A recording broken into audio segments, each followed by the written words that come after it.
Welcome back to 30 Takes in 30 Days, the NBA season preview series going from the worst to the best of the upcoming NBA season. This is day 10. These are the standings so far, and here they are split by conference. And wouldn't you know it, we're almost talking about Eastern Conference playoff teams, but I'm not ready to talk about most of them yet because after today it's basically a week out west. And we are now well into preseason where the promise of theoretical upside and off-season development comes to light, when that apparent 35 pounds of muscle gain turns out to be a nice photo.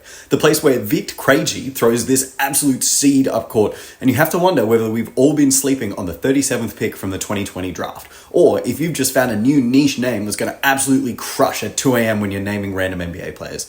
Vit Krejci, ooh, that's a good one. He had that one pass, didn't he?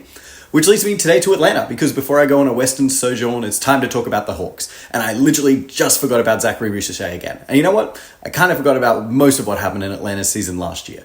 They were only the 12th best offense, they were 6th in pace, they were the 3rd worst defense. Trae Young missed 23 games after All-Stars, tearing a ligament in his hand, and the team finished with a 36-46 record, came 10th in the Eastern Conference, and got bundled out of the play-in after Kobe White put a career high on them. This recent season is the worst of the last few, when Atlanta have been a late-seeded playoff team with elite offense and awful defense. And at the end of this one, they were rewarded with the number 1 pick, which they used to select Zachary Ricochet. That's right. I'm being facetious, I'm sorry, but I had no idea who this kid was coming into the draft, but I've spent some time learning, I've done my footage homework, and now I kind of know who he is, and I'm starting to see the vision with young Zachary. He looked alright in Summer League, then had a very nice debut, playing with the real NBA players in this preseason. The things that worried me about Ricochet were his size, because the kid that showed up to Summer League looked like he'd crumple if Jonas Valanciunas so much as looked at him. But he looked to have put on a bit of size now, and I also wasn't sure what position he was, but he's clearly a small forward. He slots right into Atlanta's probably starting rotation.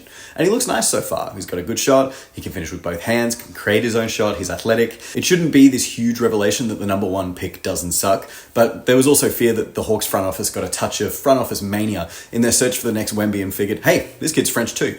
Also, I know this is a completely extraneous and ridiculous judgment, but the way that Ricochet put his hat on at draft night immediately made me think he was a bust. All that said, he's not my rookie of the year, but he'll have a spot in the starting rotation of a decent team, and if he can contribute 12 points a night, that's great, and I'll reconsider that position if he gets to 15. There's another offseason move Atlanta made, and I think it was a good one, sending DeJounte Murray to the Pelicans for 2 picks, Dyson Daniels and Larry Nance Jr., a bit more than they spent to get him from the Spurs, but a decent move to offload Murray at the right time. The right time to offload him would have been to never acquire him, but whatever, that's done. Trae and DeJounte experiment never really got off the ground in Atlanta. Trae Young is just not going to play off-ball ever, and DeJounte was at his best with Trae off the floor and the ball in his hands. They had to move one or the other this offseason, and I think that the price for Trae was basically what the Knicks paid for Mikal Bridges, so pull the trigger on the Pelicans deal straight away. Larry Nance Jr. is a good and fun player to watch who mucks up opposing front courts with his constant effort and his weird size. He's 6'8", but has played plenty of minutes at center. I think he's actually much better at the 5 than the 4. He makes everything move that little bit smoother around the paint with his connective passing, but the spacing goes out the window if he's there with another big. He's a very high upside defender and he's not bothered by taking on a bigger guy. One of my favorite shots in the NBA is the wide open Larry Nance 3, because he shoots 42% when he's wide open and does not shoot them if he's guarded. Dyson Daniels, I'm still high on. He's an incredible athlete and a singular defensive presence, but the shot still isn't all the way there. And it's a worrying sign that the Pelicans, who had Brent Vincent on staff until this year, the shot doctor himself, didn't want to carry Dyson past his rookie contract. Gives me concern that he just can't shoot. Either that or he's just Australian and none of them can shoot anyway.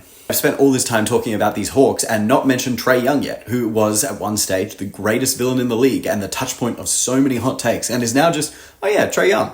We've been on a journey with Ice Trae where he was overrated, then overhated, and now maybe he's properly rated. Fringe 3rd team All-NBA guy who can make the All-Star team but has glaring defensive deficiencies, incredible vision and passing, and loves to let it fly from deep.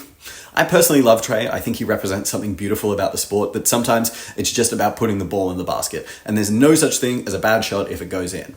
Call it 26 points and 11 assists a game last season for Trae in his 6th season, and the 3-point attempts went back up again, 8.7 threes per game compared to 6.3 the year before, and honestly, I'd like to see that number go up again. I want to live in a world where Trae Young attempts 11 threes a game and Ryan Russillo has to go and see a doctor. Trae is an incredible pick and roll facilitator. No one can tell the difference between when he's going to shoot a floater and when he's throwing an alley-oop pass, and he is single-handedly keeping Clint Capella employed with that play. Trae is now the leader of this team. He's going to be 26 in his 7th season, and I think less that he needs to prove anything about himself unless he decides to put in effort on defense or off ball, and that's not going to happen. And more that he can get the most out of his teammates, because, hey, someone's going to catch all those passes and keep those assist numbers high. Also, after a trip to Turkey and a new beard, does he kind of look like Nathan Cleary? Bogdan Bogdanovic, I like a lot as well. He's very capable off the ball and running off screens, or you can give him the ball and tell him to go and get a bucket. Great two-guard for them. Jalen Johnson's minutes doubled last season and his points per game tripled, and if he stays even just as good as he was last season, he's their second guy next to Trey. He's the new guy that anytime his name is mentioned, he gets the, oh, he's so underrated comment, because he is, but eventually, if you call a guy underrated enough, does he just become rated? I don't know. And I don't think the Hawks have enough national TV games for it to matter. But Jalen Johnson is incredible. He's a great athlete, he's got a nice shot, really good handles, super physical, and defensively he's there too. Talk to your friends about Jalen Johnson today. DeAndre Hunter is on this team. Finally, Quinn Snyder has been coaching Atlanta for a while, and Trey hasn't tried to get him fired yet. I think Quinn's had a tough job so far trying to figure out the Trey DeJounte fit, so we'll see if he can figure something new out this season with less on his hands. Can he get Trey to do something when he doesn't have the ball? Let's not kid ourselves. But I like Quinn and still hold him in high regard. For the Hawks, they just need to get back to business. They're slightly retooled, they've got a new rookie, the bench is still a bit, but a lineup of Trey, Bogey, Ricochet, Johnson, and Nance Jr., that's something. At the end of the day, I still have Atlanta just outside the best 8 teams in the East because they're coming in with more questions than answers, especially around Ricochet. They're getting closer to your Orlando, your Cleveland, your Indiana. They're not there yet, but I think they'll get there soon enough. All right. That's Atlanta. Thanks for coming back for another edition. I'm not going to mention, for the 4th time now, how these have all gone off schedule. I think that's pretty clear now. But they're coming back. Get ready for the Week of the West. Bye.